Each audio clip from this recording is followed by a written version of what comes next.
So again, hi everyone. I hope the people online can hear me.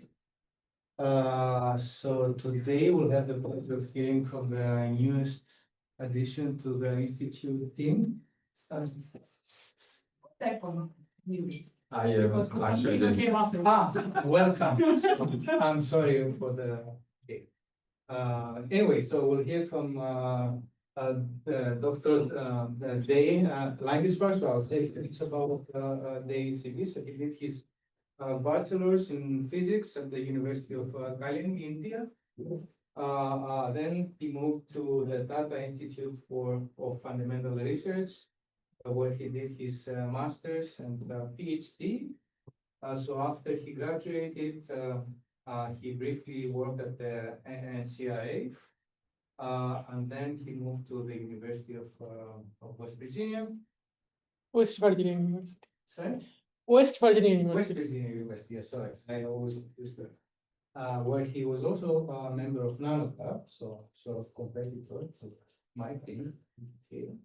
But then since few weeks now, he's been here with us. He's working with Dr. Maria Caresi, and his expertise is on low frequency continuum gravitational wave sources. So he's going to talk about that and multi-messenger nanohertz gravitational wave astronomy today. So hey, welcome, and the floor is yours. Thank you, John. And good afternoon, everyone. So first thing first, during the presentation, if any of you have any question or don't understand anything, please feel to stop me and I will try to answer your question. Okay, so let's get started. Yeah, so for the most of the history of astronomy, it was only about what we could see with our eyes. Okay, initially with our naked eyes, but then later with telescopes, but still we are limited only to a very small part of the whole electromagnetic spectrum, which is a visible light, which is very small, as you can see. But that started changing in the last century, okay, where we started observing the cosmos using different parts of the electromagnetic spectrum, like from radio to microwave to infrared to ultraviolet to X-ray and even gamma rays. Okay, and the interesting part is like the different frequencies of the electromagnetic spectrum shows us and tells us about different aspects of the cosmos. Okay, and but when we combine all of them together, then we get the complete picture of the universe or the cosmos. For example, if we take this galaxy Hercules A, right, and if we observe it at visible light, we see something like this. But if we observe in X-ray, we see this. But if we observe in radio light, then we see this. Okay, and only when we combine the whole thing, we get the whole picture. Like, okay, there is a like center, the like jets coming out and forming this bulge in the intergalactic medium. In fact, even for our sun, okay, which is the nearest star, if we look at different frequencies or different spectra of the electromagnetic wave, we see different features. Okay, so it's like without the multi-wavelength astronomy, it's like we are blindfolded and we're trying to see an elephant. Okay, but only when we go into the multi-wavelength astronomy, then we are opening our blindfold and then we get the whole picture, like, okay, how elephant looks like. But even with the multi-wavelength astronomy, the blindfold is still not fully open. Okay, why? Because there are other messengers. Okay, the universe also sends other messengers other than electromagnetic waves that also traces different cosmic processes. Okay, and what are the other messengers? First is neutrino. Okay, neutrino are very tiny chargeless particle and with like very small mass, and they come in three different types: electron neutrino, mu neutrino, and tau neutrino. And they are very weakly interacting particles, so detecting them is quite challenging. And here you can see the inside of a neutrino observatory in Japan, Super Kamiokande. And then there comes cosmic ray. So cosmic ray are highly energetic charged particles which comes from outer space, and when it enters our atmosphere, it collides with the air molecule and it creates cascades of different particles. Okay. And here is like one observatory in India to detect cosmic rays. And then the last one is gravitational waves. Okay, and So this will be the main part of our seminar today, and I will discuss about this in more detail later. And just for the completeness sake, here you can see the ground-based gravitational observatory, the LIGO Livingston and LIGO Hanford. Okay, so for the rest of the talk, we will mostly concentrate about the gravitational wave part and not the Newtonian and cosmic ray part. Okay, so as I said before, like even with the multi-wavelength, the picture is not still fully complete. Okay, why? Because if we can observe an event or some object using electromagnetic wave and also one of the some other messengers, then we get multi-messenger astronomy. Okay, and that started with neutrino. Okay, and that started with the supernova 1987A. So this is a supernova that happened in February 23rd, 1987 in the Large Magellanic Cloud. Okay, and this was observed in visible light. But just like 2 to 3 hours before we saw the visible light from the supernova, a burst of neutrinos, roughly 25 neutrinos, were detected from the same source. Okay, so this is the first instance of multi-messenger where from the same source we saw electromagnetic waves and also neutrinos. Okay, and just this one observation has confirmed theoretical models of 4 collapse supernova. It confirmed that 99% of the energy is carried away by the neutrinos, and also the optical emission arises like hours later when the shock wave reaches the stellar surface. Okay, so this is like multi-messenger with neutrino, but as the main the messenger for our today's seminar is gravitational wave, let's talk about gravitational waves. Okay, so what are gravitational waves? Gravitational waves are ripples in the fabric of a space-time and that are generated by accelerating masses. Okay, so for here example, you can think this is like the space-time fabric, and this is like, for example, like a binary black hole and going around each other, and that's creating this wave or ripples, and that is the gravitational wave. And how do we detect gravitational waves? We detect gravitational waves by seeing what a gravitational wave does when it passes through an object. Okay, so when gravitational waves pass through an object, the object gets stagically deformed. And the gravitational wave have two polarization states, the plus polarization and cross polarization. And depending on the polarization, when the gravitational wave passes through an object, how it deforms depends on the polarization. For example, let's say you have a free floating ring of particles, okay, on the projector plane, and a gravitational wave passing perpendicular to the plane of this projector. Then if the gravitational wave is plus polarized, then the circular ring of particle will go like this and this. So you can see like it sort of creates a plus. Okay, but if the gravitational wave is the polarization is cross polarization, then it will go this way. So it's like an X or a cross. Okay, and any gravitational waves can be described as a like summation of plus polarized gravitational wave and cross polarized gravitational waves. Okay, and the amplitude or the strain of the gravitational wave is defined by the fractional change in the length scale of those objects. Okay.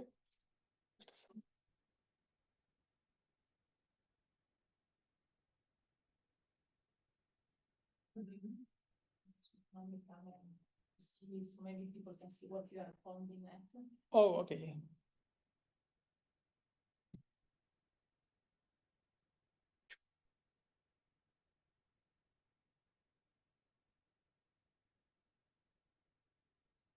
Hopefully people can say, I don't know. Right? Okay. Okay, so let's restart. Okay. So the field of gravitational astronomy is very, very new. Like the first gravitational detection happened in like 14 September 2015. It's like roughly 10 years ago. And this happened when the ground-based gravitational observatory LIGO detected gravitational wave from a merger of two stellar mass black holes. Okay, so this is the, like here you can see the strain. Okay, as I said in the last slide, the strain is the fractional change in the distance or like the length scale when a gravitational passes, and you can see the number. It's like 10 to the minus 21. Okay, so you can like imagine how small or the tiny the change is. Okay, and that's why it has been very difficult to detect this.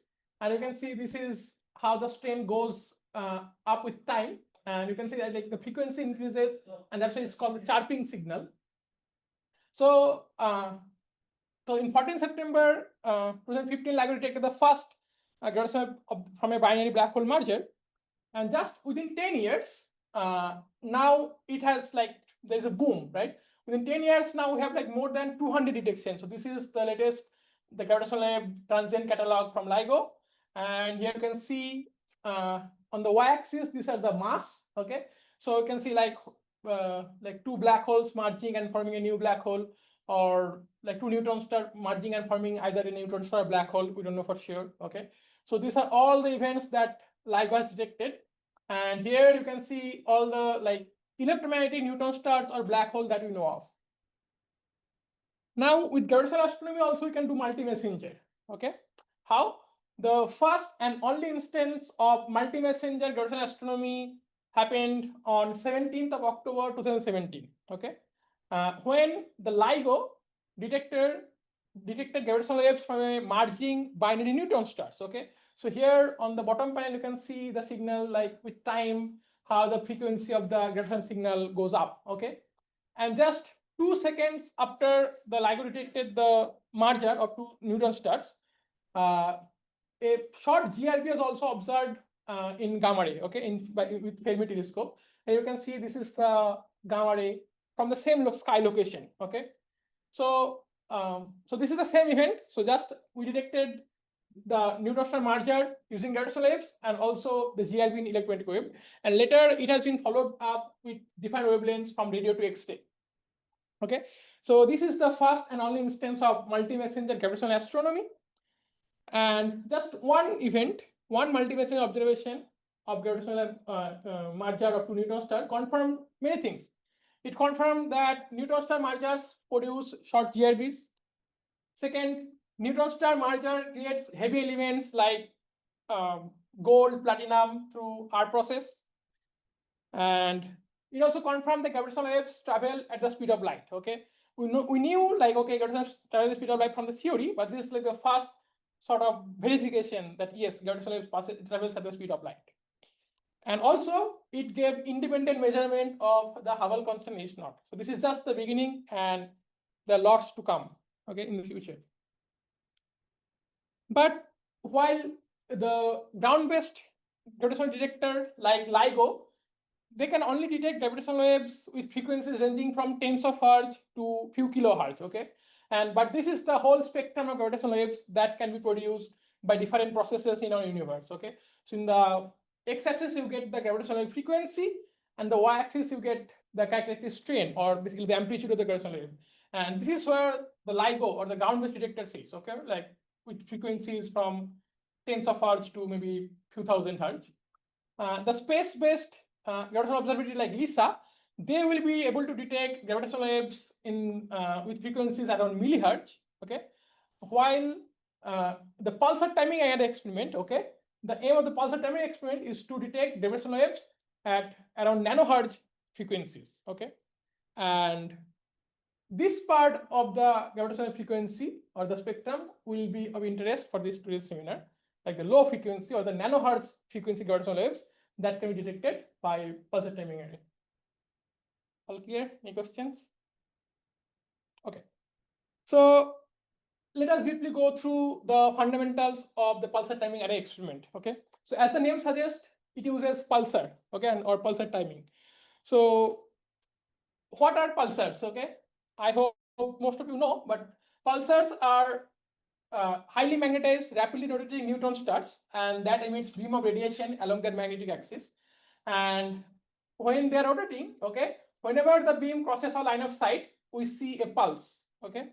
And every time it rotates, we see a pulse, and that's why it's called pulsar, okay? And in pulsar timing, what we do, we look at these pulses, and when the pulses are arriving, and just from those, and they're called like time of arrivals, TOS, okay, when the pulses are arriving, and just by measuring those TOS of the pulses, we can actually keep track of the every single rotation of the pulsar, okay? And this is called pulsar timing. So pulsars are observed with radio telescopes because they are bright in radio frequencies. And just by observing these pulses, and when they arrive, we can actually model the rotation of the pulsar. And pulsar, or especially the millisecond pulsars. So millisecond pulsars are pulsars whose rotation period is order of like roughly 1 millisecond to 20 millisecond. Okay, so if the rotation period of the pulsar is within this range, we call them millisecond pulsars. So the rotation period of millisecond pulsars are very stable. Okay, and so if as they are very stable rotator, we can use those pulsars as like accurate clocks, accurate cosmic clocks. Okay, and we can also predict by just observing the pulsar now, we can predict like when a particular pulse in the future will arrive at Earth. Okay, very precisely. But life is not that simple, because the pulsar, although pulsar is very stable rotator, there are other things which can affect when the pulse is arriving on Earth. Okay, there are lots of other things like the ISM, like how the Earth is going around the sun, and among other things, there are also gravitational waves. Okay, if there is a pulsar and we're observing it from Earth, and a gravitational wave passing between the pulsar and the Earth, then the gravitational waves can also affect when the pulses arrive. Okay, so it can change the TOS from the predicted values, and the difference between the actual arrival time and the predicted arrival time of the pulses is called the timing residual. Okay, so different things can contribute to the timing residual. It's not just gravitational waves, but gravitational waves is one of the contributor to the timing residual. Okay, just remember that. So we use this fact to detect gravitational waves. How? Okay, so in pulsar timing array, what we do, we just don't observe one pulsar, we observe a bunch of pulsars which are scattered around our galaxy. So let's say this is the Earth, this is just a schematic diagram. And there are pulsars which are around Earth. Here we are like, we're showing only 6, but in like practice we do, this is like order of 50 to 100. Okay, so we observed lots of pulsars. Okay, and then we measure the TOS and we see how the TOS from the pulsars are different from what is predicted from a timing model. Okay, so we basically measure the residual. And as I said, the residual, in the residual, there are contribution from lots of things. Okay, but from other contributors, the contribution of gravitational waves is a little different. How? Because the residuals that is coming due to gravitational waves, okay, they are specially correlated among different pulsars. So let's say there is one pulsar here, and it is going through the interstellar medium. So of course, the residual, in the residual, there's contributions from the interstellar medium turbulence. Okay, and this pulsar also it has that. Okay, but for these two pulsars, they are totally independent. Okay, but because all of them is sitting in a like gravitational wave, like the timing residual due to gravitational wave from this pulsar and this pulsar and this pulsar, they are correlated in a particular way. We call this quadrupolar nature. Okay, because gravitational waves are quadrupolar. What does the quadrupolar means? Means like if two pulsars has a angular separation of 90 degree, then they will be anti-correlated. If they're in the same direction, then they will be positive correlated. And if they're like 180 degree, again, the correlation will become positive. Okay, so in the same direction, it's positive. In the opposite direction, it's still positive. But in 90 degree, they are like the correlation is negative. Okay, so this is the quadrupolar nature of the correlation. So the residual to gravitational waves, they are correlated among different pulsars, but the residual which is coming from other processes, they are not correlated among different pulsars, they are independent. Okay, so this is the thing that we use to detect gravitational waves using pulsar timing array. Okay, so what do? We observe a bunch of pulsars, we calculate the timing residuals. Okay, and then we search for the correlated part of the timing residual, which is caused by the gravitational wave, to detect low frequency gravitational waves. Okay, so there are different pulsar timing experiments going on Earth. Okay, for example, on North America, like USA and Canada, we have NanoGrav, or North American Nanohertz Observatory of Gravitational Waves. They use different telescopes like Arecibo, Green Bank Telescope, very large area, and CHIME. Arecibo is not there anymore; it collapsed in 2020. So currently, they're like observing pulsars using these 3 telescopes. Then we have European pulsar timing array. So it's Europe. Also, they use different radio telescopes like Effelsberg, Lovell, Sardinia, Nancy, Westerbrook. And then we have the Meerkat pulsar timing array, which is in South Africa. Okay, that use the Meerkat radio telescope, which is a pathfinder of SKA. And then in India, we have Indian pulsar timing array, which uses GMRT and UT radio telescopes. In China, we have Chinese pulsar timing array, which uses FAST. And then in Australia, we have Parkes pulsar timing array, which mostly uses Parkes radio telescope. Okay, so there are like 1, 2, 3, 4, 5, 6. Okay, so there are like 6 independent pulsar timing array experiment going on toward the goal towards the same goal. Okay, to detect low frequency nanohertz gravitational waves. So what is the current status? Okay, so if there is a gravitational background, okay, so gravitational background means it's not an individual source, but there are lots of gravitational sources which creates a like background of gravitational wave. And if there is a like gravitational background in the nanohertz frequency, then it manifests as a common spectrum red noise process with Hillings down spatial correlation in pulsar residual. Okay, so there are lots. That's a lots of jargon, but let's take some time to understand each of them. Okay, so first thing is the red noise process. Okay, what does this mean? This means if we take the residual due to gravitational waves, and if we take the power spectrum, okay, then the power spectrum will be red. What does it mean? Means the power at low frequency will be higher compared to at high frequency. Okay, so that's like a red light which has like more power at low frequencies. Okay, so if the residual, if we take a power spectrum, the power spectrum will look red. Okay, that's why it's called the red noise process.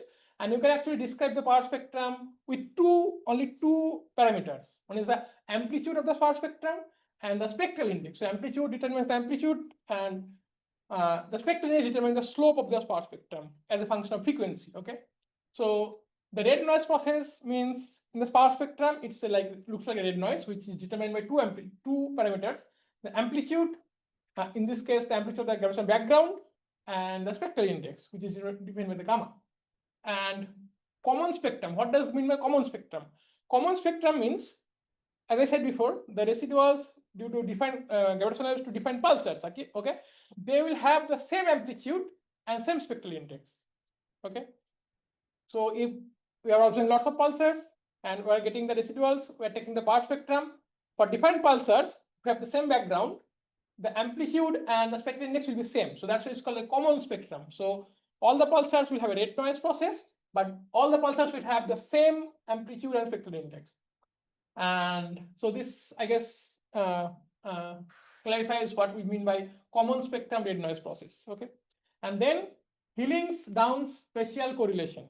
What does this mean? As I said before, they will also be correlated depending on in which direction the pulsars are. Okay, and this is determined by this gamma AB, this term, where like two pulsars A and B, how the residual will be correlated. Okay, and this will be clear in just a second, this Hillings down spatial correlation part. So in 2023, okay, 3 different PTAs or 4 different PTAs have detected or not detected, they found a strong evidence of a gravitational background in the nanohertz frequency in the respective PTA datasets. Okay, so here I'm showing all of them. So in the orange, what you can see is the posterior distribution from nanogram. Okay, where the x-axis is the amplitude, so this same amplitude, and the y-axis is the amplitude, and x-axis is the spectral index, which is this gamma. Okay, and the common amplitude and gamma is for nanogram we found this orange contour, and the PPTA found this green contour, and EPTA plus NPTA combined data set found this blue contours. Okay, so you can see, although they are independent experiment, they are happening with different telescopes, different parts of the world, they have found this roughly consistent, same consistent amplitude and spectral index of the background. Okay, so this makes us confident like what we are seeing is clearly the background, okay, and not something else. And if we combine all those results, like if we calculate the joint posterior distribution by combining all three, then we get this black contours. Okay, so roughly the amplitude is order of minus 14.5 log amplitude, and the spectral index peaks around roughly 3 point something. Okay, so why I'm saying this is an evidence and not a detection, because the detection depends on the detection of this Hillings and down spatial correlation. What does that mean? Like let's say you have two pulsars, okay, and the angular separation on the sky between them is some angle, okay, and then if we calculate the correlation of the residuals of those two pulsars due to gravitational waves, and if we plot them, against the angular separation, then if it is a gravitational wave background, then we expect the correlation to follow this dashed purple curve, okay? And this is the Hillings and Downs correlation part, okay? So if two pulses are in the same direction, then the residual should be correlated with a correlation coefficient of 0.5 on average. If, as I said, if they are like 90 degrees apart on the sky, then the residual, the correlation should be negative. And again, if they're like 180 degrees apart, again, it's positive, okay? So if there is no background, then we don't expect to be any correlation. So it should be around 0, okay? But what I have found, this is from the nanograph 15-year data set, is these are the points, okay? So it seems roughly it is consistent, or it is following this predicted Hillings and Downs correlation, okay? And to prove that we have found, what I have found is the background, is to like detect this Hillings and Downs correlation. So with the current data set in nanograph, this detection, Hillings and Downs detection is roughly within 3 to 4 sigma. And that's why we're calling it evidence, because it's not a 5 sigma detection yet. For EPTA plus NPT, it's between 2 to 3 sigma. And for PPTA, is between 1 to 2 sigma, okay? So for all for different PTA data sets, we have detected this HD correlation at different significance levels, okay? But hopefully, within like in very near future, we should be able to detect this like more confidently, more than 5 sigma detection, and we can say we have detected the background.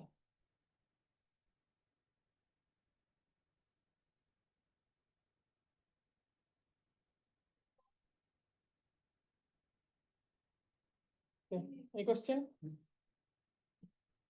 Yes. Actually, the detection eventually, like you said, in the next year, the correlation can be improved.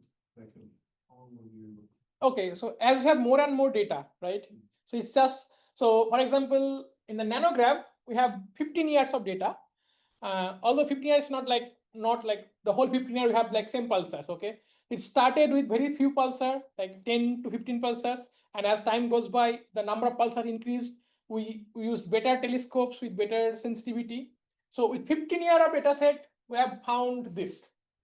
But as we are collecting more and more data, we are adding more pulsars to the pulsar timing array. And as we have more and more data, automatically the confidence will grow. Okay. Similarly, like all the other PTAs are also acquiring more and more data.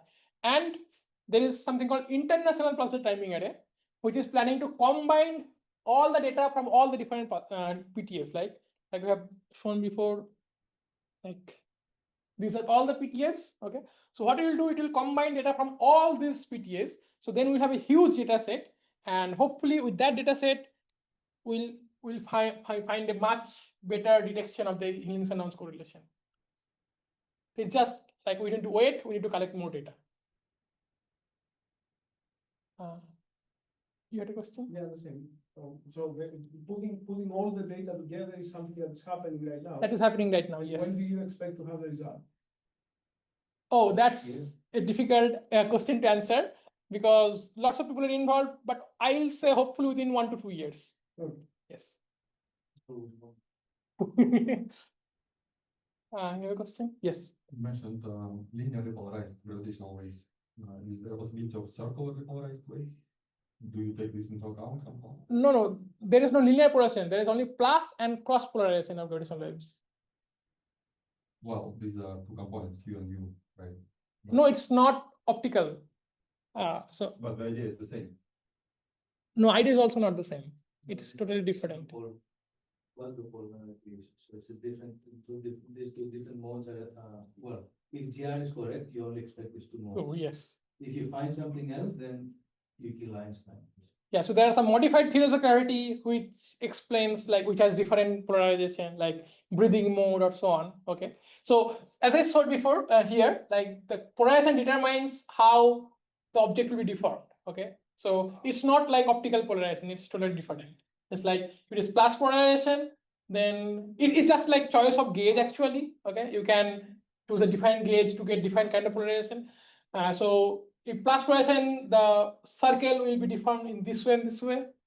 And if you combine these two, you can get sort of any kind of deformation that will be created by gravitational waves. Yeah, so it's different from optical polarization.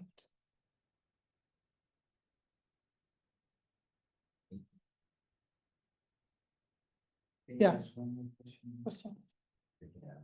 I'm sure this question is asked all the time, but I always forget, like, why is this not symmetric between like 0 and 180 degrees? Like, why is it? Yes, so that's a very good question. I also like don't know the answer. I heard the answer, but I sort of forgotten. So So the short question, Okay. the short answer is because you have also, it's not only the quadruple mode, you have higher modes. So it's sort of, if you do the expansion, this creates some asymmetry in the. It's also why the minimum is not exactly at 90 degrees, it's sort of at 85. yeah, somewhere like close to So 90. it's because of the nature of gravitational waves. That's the short answer. And you can mathematically prove it, like why this will be exactly this. But I think physically we can understand it, but at present I am not sure. I mean, we can discuss this. I can get back And to it's you. also, it peaks at 50, at 0.5 and not at 1, because only basically, well, you have the gravitational wave disturbing the sources, so the pulsars and the air, right? So basically only the part that disturbs the earth is correlated between the different pulsars.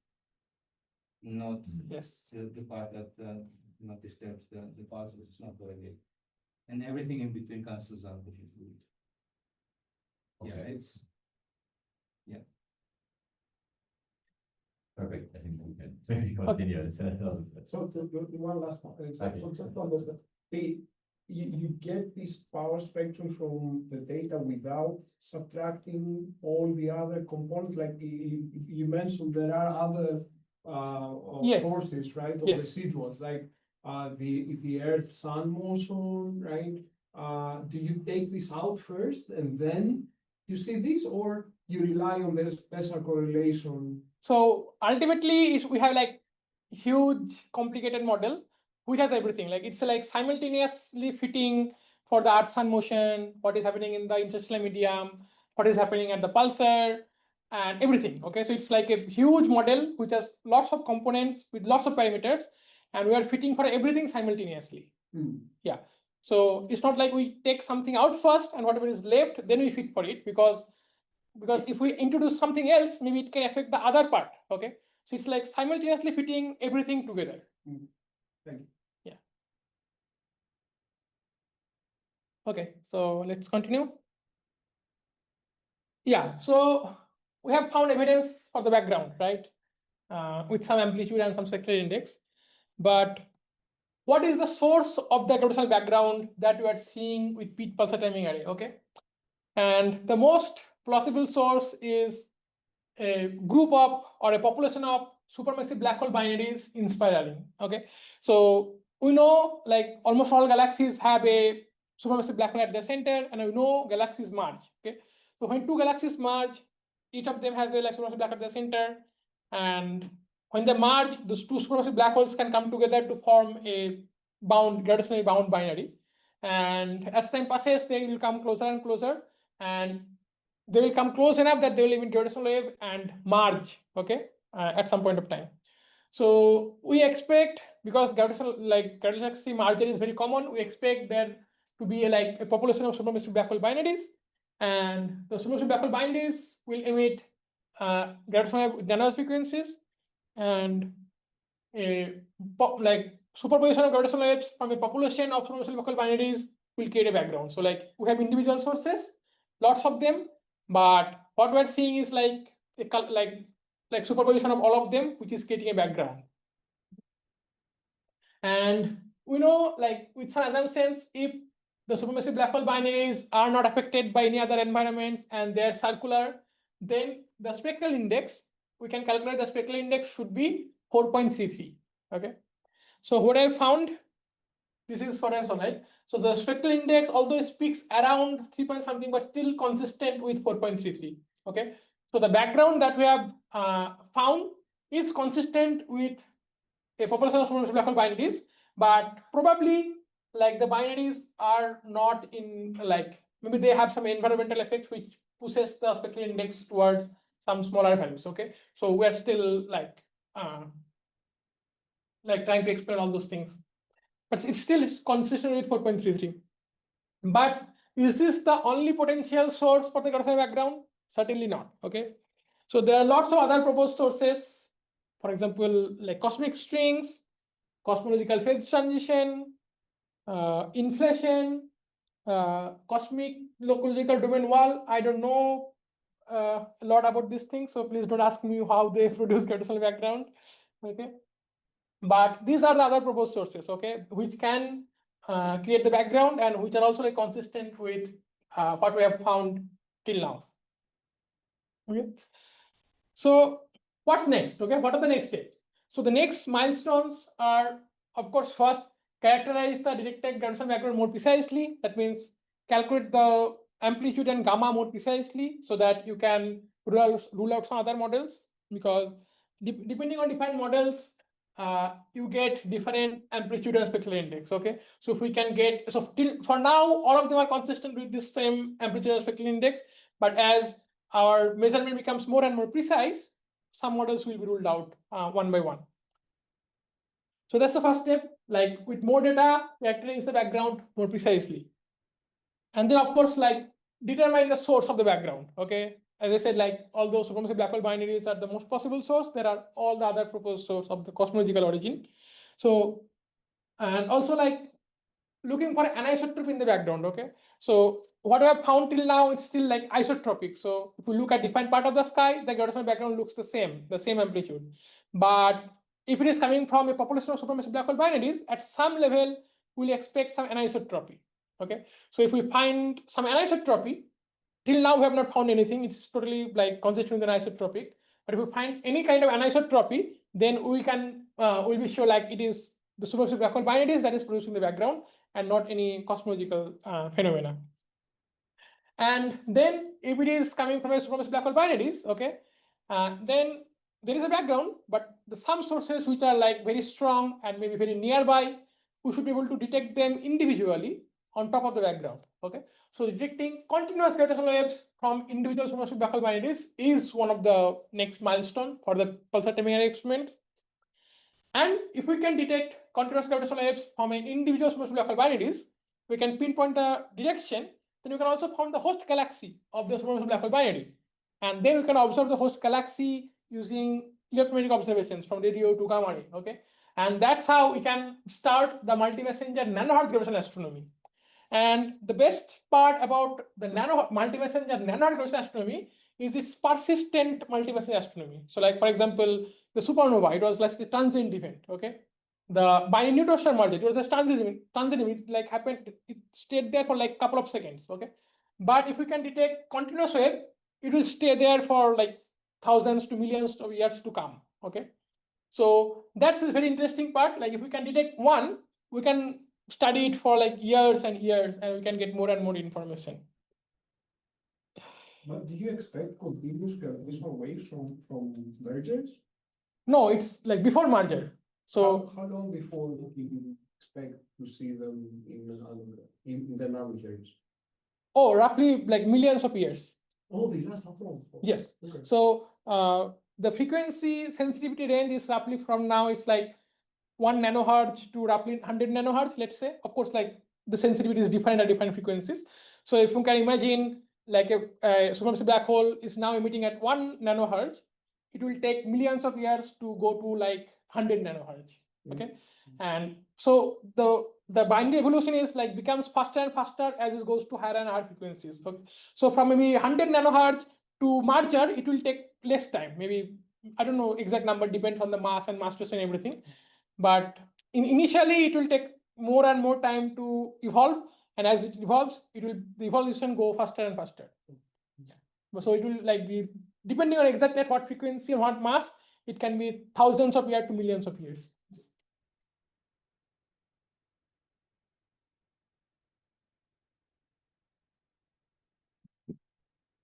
Okay.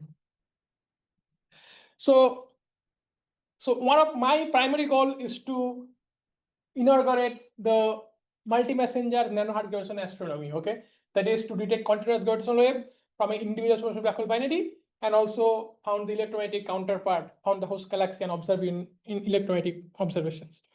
And I feel there are 3 key steps to that, okay, to achieving that. And first thing is, of course, we need to create high quality PDA data sets, because the data is everything. Like if you don't have the data, you can't do anything. So if we need better quality data and also longer and longer, more and more data, okay.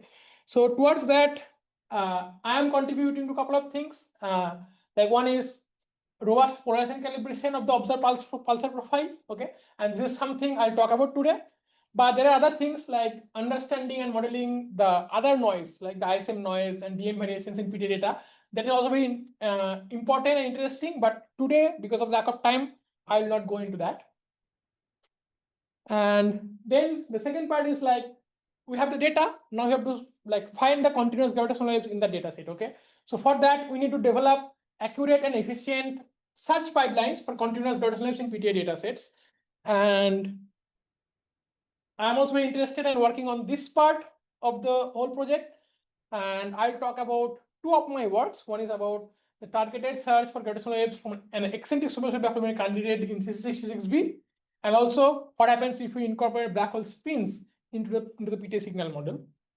And another thing is to identify and study promising supermassive black hole binary candidates, okay, using electromagnetic observations. And there's like a couple of sources I'm interested in working on, like OJ287 and TikTok. But today, if I have time, I'll briefly go through this very interesting supermassive black hole binary candidate OJ287. Okay. TikTok is another supermassive black hole binary candidate. Okay. It was proposed in like a couple of years ago.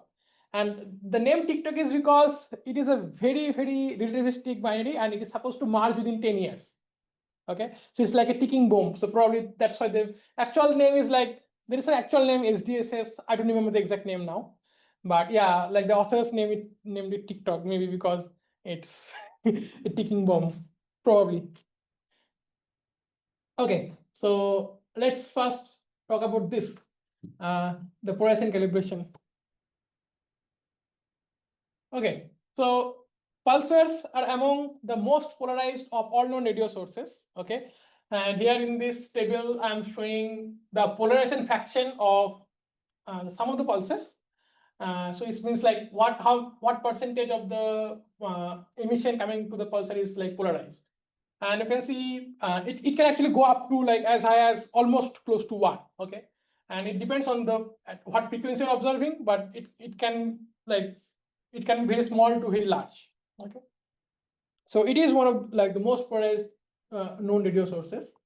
And if we can measure the polarization of the pulsar profiles, okay, like the profiles means like when the beam crosses the line of sight, what we see the pulse, okay, how the pulse shape looks like, that is called the pulsar profile.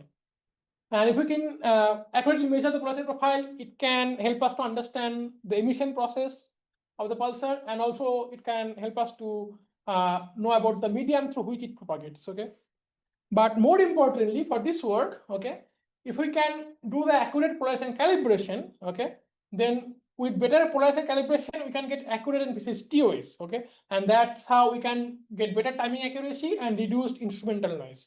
So if we can do polarization calibration accurately, it will increase the quality of our data set. Okay, we'll get more and accurate and precise timing of arrivals.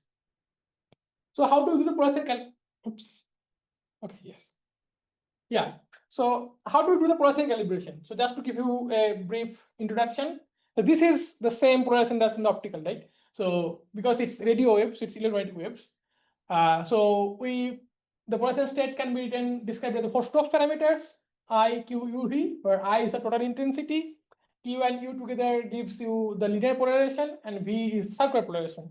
And here I'm showing one example. This is like one of the profile for the pulsar named J1744 at observed at 820 megahertz using the green band telescope. So that black is the total intensity, and red and green is Q and U, which gives you the linear polarization, and the blue is the circular polarization. Okay, and this is like very highly polarized pulsar, roughly more than 80%. Okay, the polarization fraction. Now, when you observe a pulsar, okay, we measure all the Stokes parameter using a telescope. But what we measure the measured Stokes parameter can be different from what is the intrinsic Stokes parameter of the pulsar. Why? Because when it is passing through the telescope feed and receiver and amplifier and everything, they are not perfect. Okay, so the imperfections like make this measured Stokes parameter different from the intrinsic Stokes parameter, but we can relate them using this equation where the capital M is called the Muller matrix. Okay, and the Muller matrix roughly depends on four things. One thing is like differential gain and differential phase of the amplifiers, and then ellipticity and non-orthogonality of the feeds. Okay, so yeah, I'm not going to all the details because we don't have enough time, but these are like the differential phase and gain is like the imperfection in the amplifiers, and the ellipticity in orthogonality is the imperfection in the feeds. Okay, we use linear feeds, so whether they're exactly linear or it has some ellipticity, or whether they're exactly perpendicular to each other, the feeds, or there is maybe some non-zero like if it's not exactly orthogonal, whether there is any non-orthogonality. So if we want to do the polarization calibration, what we need to do, we need to calculate this M, and then we can use this like to measure the intrinsic S, we can do like M inverse S measured. Okay, and then we'll get the, so that is the process is called polarization calibration, to calculate the M somehow, and then use this equation to get S intrinsic from the measured S. And there are different methods of performing polarization calibration. I'll give a few examples here. So first is called the ideal feed assumptions. So, okay, what does it mean? So we assume the feed to be ideal. So it is perfectly ideal feed. There is no non-orthogonality. It's perfectly linear. Okay, so it only corrects for the differential gain and phase of the receiver. Okay, and that is done by like what we do whenever we are observing a pulsar. We observe a noise diode before observing the pulsar. Okay, so the noise diode, we know the properties of the noise diode, and we use those noise diode observation to calculate the differential gain and differential phase. Okay, and then we can correct for this differential gain and phase while assuming the feed is perfect. So there is no non-linearity or no non-orthogonality. So this is that's why it's called ideal feed assumption. We assume the feed is ideal. So this is one procedure. Then there is one procedure called measurement equation modeling, okay, or in short MEM. So it corrects for everything, okay, by calculating Muller matrix. But how the Muller matrix is calculated now? So to calculate this, we need a very long track observation of a highly polarized pulsar. Okay, so as the pulsar goes moves on the sky, the parallactic angle changes, and how the polarization changes with the parallactic angle, using that we can actually calculate the Muller matrix. Okay, so but the point is you need a very long track observation, like for maybe 6 to 7 hours for a pulsar. Okay, so because we don't have enough time, we don't observe these long track observations very frequently. Maybe we have a solutions maybe available once or twice a year. Okay, so so the assumption here is like, okay, within 1 year, the receivers and the feeds are very stable. Okay, they don't change over a long period of time because we don't have the solution very frequently. Like for IFA, before each pulsar observation, we have an observation to calculate differential gain and phase. But MEM, the assumption is like this is stable; it doesn't change over time. And there is another procedure what we can do, like we can do MEM plus METM, or is like the measurement like MEM. And on top of that, we can apply measurement equation template matching. So what it does, so we have some Muller matrix solutions, MEM solutions, but on top of that, we calculate some corrections to the MEM solutions by using a template pulsar observation. So yeah, this is very involving, but I will not go into the details. Let's show you some results, okay? So we have used all these 3 different polarization calibration methods on 3 different pulsars observed at GVT. And maybe you don't need to look at all of them, but just maybe look at this reduced chi-square or WRMS. Okay, so you can see for one pulsar, this if you compare how a reduced chi-square or timing model looks for defined polarization calibration. Okay, so for uncalibrated, you can see it's very high. Okay, and of course, like all the defined polarization calibration gives us a better timing model compared to the uncalibrated. But among all the different calibration, it seems like the ideal field assumption is giving the best result. in all three pulsars. Okay, and all these three pulsars are chosen because they have like different polarization fraction and different shapes.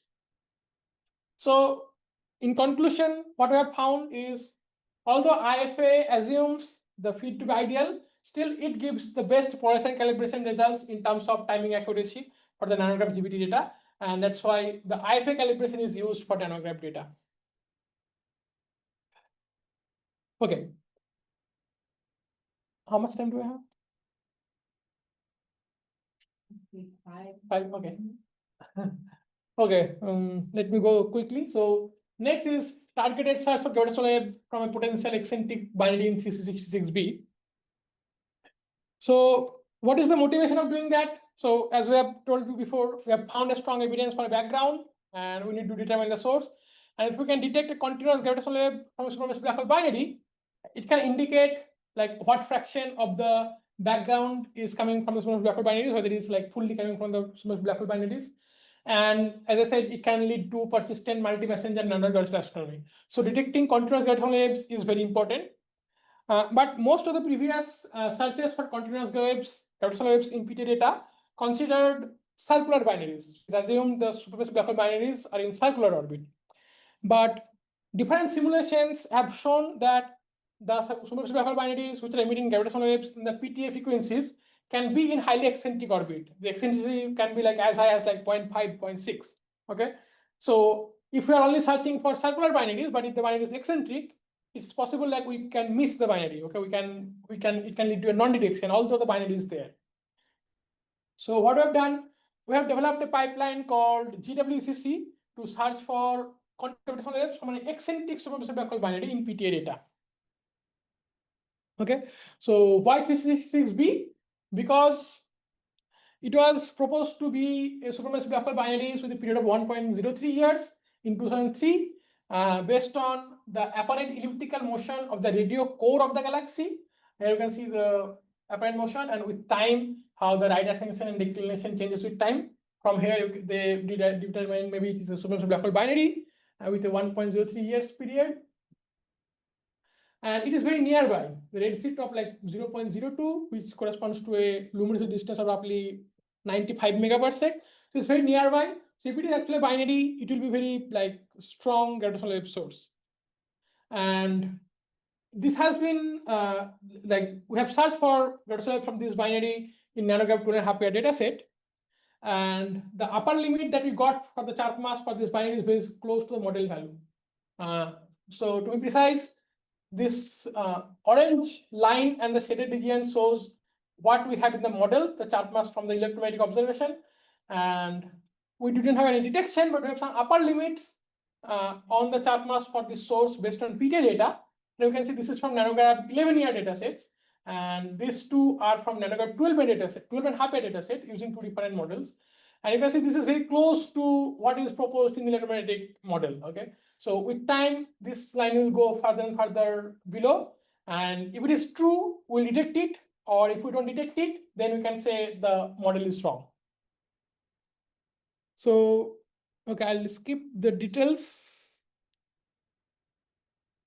Yeah, but again, what we have done, we have run our eccentric pipeline in the nanograph 2.5 data set. Okay. And we have not found any, but this is a proof of concept, like our eccentric pipeline works. And we got some upper limit on the Charp mass, which is 1.81 times 10 to the power 9 solar mass. And the Charp mass from the circular search was 1.41. So yeah, it's a little higher, but that's expected because now we have a more complicated model with lots of more free parameters. But it's interesting, like this, it's important to note that this works, and this should be used in future searches of continuous gravitational waves in PTA. I'll skip some more parts. Yeah, so what's next on this continuous gravitational waves? Okay. So yeah, so although we have developed this pipeline, for now it's pretty slow, and we cannot do like searches for a like large PTA data sets which are upcoming. So the next step is to make it faster, okay, make it more efficient so that we can do the searches for a like huge data set. And we know how to do it, and we're currently working on that. For a continuous wave, we have a quick pipeline which can do the search. And what I'm working on is to develop something similar for eccentric binaries, which will enable us to search for continuous waves for eccentric binaries and in huge PTA datasets. And of course, like then use the pipeline to perform searches from eccentric binaries in the upcoming nanohertz 28 datasets and IPTA DR3 datasets. So IPTA DR3 is the third data release of the IPTA community, but it combines the data of all the regional PTAs. Okay, and in fact, I'm co-leading the part for like the searching for continuous waves in IPTA DR3. Okay, again, due to lack of time, I will not go into the detail, but again, OJ27 is one of the best supermassive black hole binary candidate, and it's in a like 12-year orbit with highly eccentric orbit with eccentricity of roughly 0.7, where there is a primary black hole with roughly 18 billion solar mass and a secondary black hole which is 150 million solar mass, and it is going in an eccentric orbit.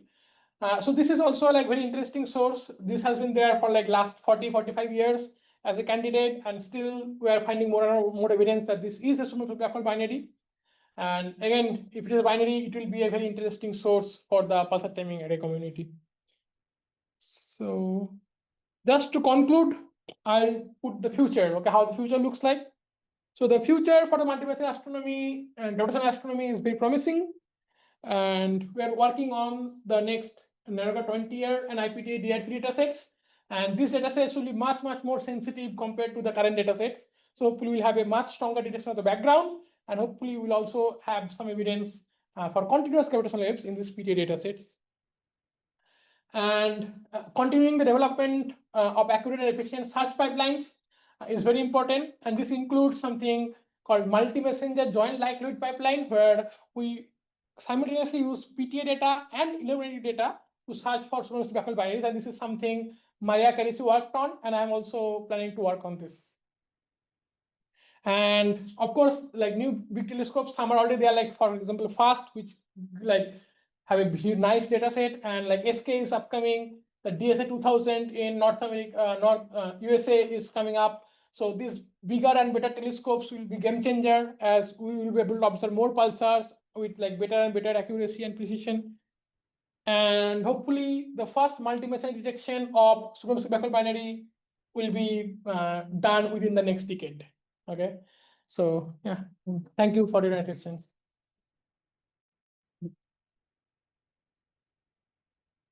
Thank you. Questions? I have actually two questions today, and they have to do about the background of the gravitational wave. So you mentioned if we see an asymmetry, this will indicate that we have Anisotropy. an isotropy. Sorry, yeah, an isotropy. This indicates that the background is coming from supermassive black holes. Why is that? Is this because of the clustering of galaxies, or No, it's the other way. If it is anisotropic, then it cannot be cosmological. Okay, because if it is coming from inflation, it's happened so early. Like now, it should be totally isotropic. But we detect gravitational waves from supermassive black holes down to a very large volume. And in a very large volume, the distribution of galaxies and supermassive black holes should be Roughly isotropic, yes. Yes. But the difference is like let's say there is one source, one supermassive black hole binary, which is very nearby and massive. Oh, in that Okay. case, okay. So yeah, although like that's why I'm saying like roughly as of now, it seems like it is the background we are finding is also isotropic, but like this is for CMB, like CMB at first appeared isotropic, but as you have more and more data, we have like better and better precision. It's anisotropic at a certain level. Okay, so like there is one binary which is nearby and massive. So yeah, at large scale it's isotropic, but on the isotropic there are like small patches where we can have like stronger sources which will lead to the anisotropy. Correct. But then I guess, I mean, this example of the CFB exactly shows that you expect anisotropies also from the other sources. No? Yeah, I but guess the for the scale- cosmological yeah. scale, it's much smaller. Yes. If it is from supermassive black hole binary, the anisotropy will be at much higher level. So the idea is that the anisotropy is coming from marginally detected individual mergers. Yes. Individual, okay. Yes. Okay. This is calculated. So eventually, as the sensitivity improves, there's like a continuous gravitational wave source. Yeah. We'll first see it as an Anisotropy. Isotropy, yes. But then you should know where these are expected to come from, going back to your, because we know where galaxies and supermassive black holes, AGN, are clustering. So these would be the prime locations from where we should expect to see the anisotropy. Yes.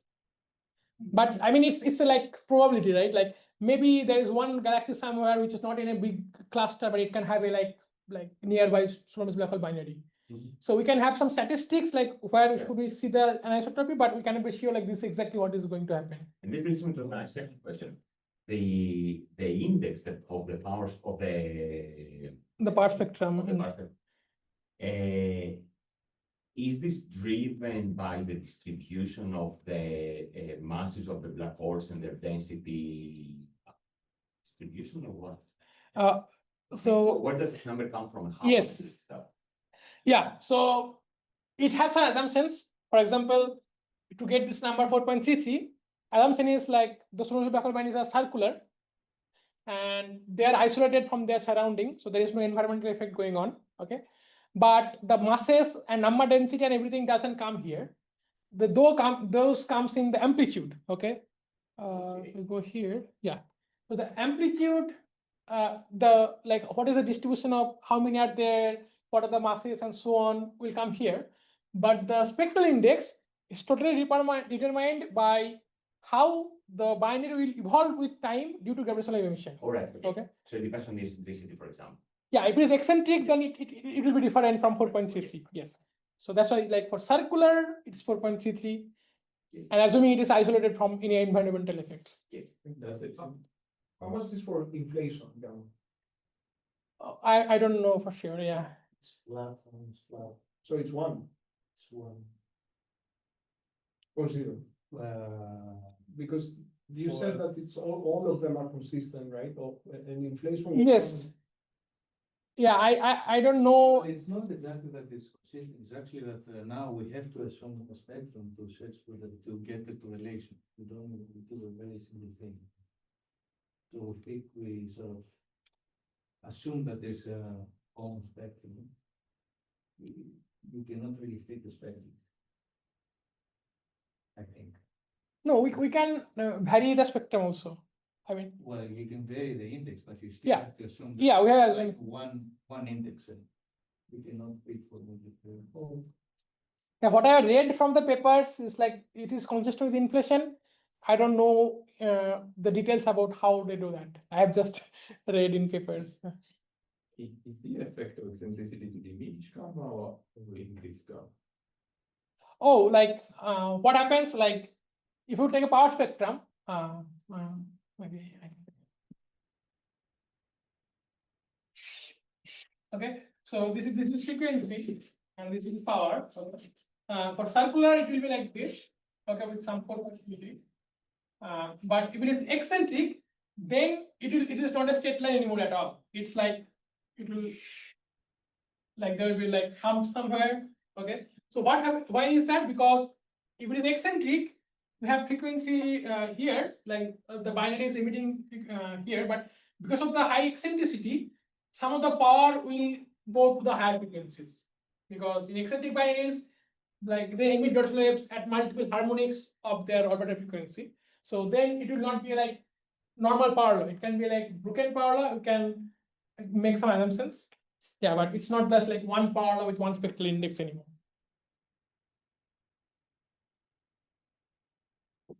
Clearance and then. Okay. Thank you very much for this very nice talk. I was based on this scenario of supermassive black hole binaries. If these are responsible for the gravitational background.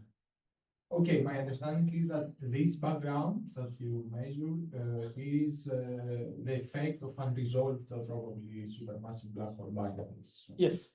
Okay, and given that in that index, the A here, if I understood correctly, it involves all the mass distribution of supermassive black holes. The amplitude, yes. The amplitude, yes. Would you expect a cosmological evolution of the gravitational wave background if Oh, I mean, you were I saying, mean, looking at different epochs, the amplitude of the gravitational and the wave background will be different. yeah, but we cannot look at different epochs, right? We are just observing what is there now. In fact, like our experiment is not sensitive to the whole universe at all. We are only sensitive to like binaries which are like nearby. Okay, so we are just like confined to the supermassive black hole binary which are nearby, because as the binaries are further and further away, of course their strength or their contribution to the background will become lower and lower. Okay, so first of all, we are like limited to the local region near to Earth, and again, like it's just at the present what we are seeing the background. Okay, we cannot go back in time to say, okay, at few mega years later at z equal to something, this was the background, how it looks like it, we can say like if it is changes within the human lifetime, then within 20 years, 30 years, 40 years, but we cannot go like billions of years ago, this is how it was like. Yeah, and something Okay, to yeah. clarify. So actually, you may be able to do that if you measure the pulsar distances with very high precision, then you can also measure what we call the pulsar term. So how the gravitational waves will correlate when they were reaching the pulsars. And then because the pulsars are very far away, you can also measure them. But it's still like maybe tens of thousands of years at most. Yes, no. Yeah, not like millions of years or anything. What is the volume that we covered now of time observations? The sensitivity reaches up to what distance? Oh, I'll say like roughly 1 gigaparsec. Okay, Like if we take the most massive binary, like assuming it's like 10 to the power 10 solar mass, and if we put like 1 gigaparsec, then it will be like barely touch somewhere here. Yeah. but following from Elias's question is, if you have more sensitive observations, so you reach higher edges, then the amplitude, would you expect it to change because you change the population of supermassive black holes? Exactly, that was the point. No, but still it will be dominated by the nearby. Have more further out because you have a larger volume. Yeah, I think that may affect amplitude. Yes, little bit. I don't think it will change by much, but I don't. Yeah, like if we can measure the amplitude very, very, very accurately, then maybe we can say about like how the supermassive black hole binary distribution goes as a function of redshift. Yes. Yeah. So if And consequently the spectrum, the change in the spectrum, right? Because if the alpha changes with the redshift. the gamma or No, the alpha parameter. amplitude. Yeah. Yeah. If that changes with the redshift because of the. No, it will not change with redshift. That's the point. Like what we'll have, like for now we have this detection, okay, and from that we can say, okay, let's say we have some population model, okay, we have some model of supermassive black hole binaries as a function of redshift, and let's say we now integrate up to, let's say, z of 1, just for example, okay, but you are saying like if we integrate to like z of 2, maybe the amplitude will be a little different, okay, but what we will measure at the end is just like one amplitude, okay, because what we're observing now is like what is the background currently present between the pulsar and Earth at the Milky Way galaxy. Yeah, it's like whether we are taking, so the amplitude, the measurement doesn't depend on anything. It doesn't depend on what is the population. Only how to explain the amplitude, it depends on your population model. Yeah. The measurement doesn't depend whether you are going to Z or 1 because it doesn't care.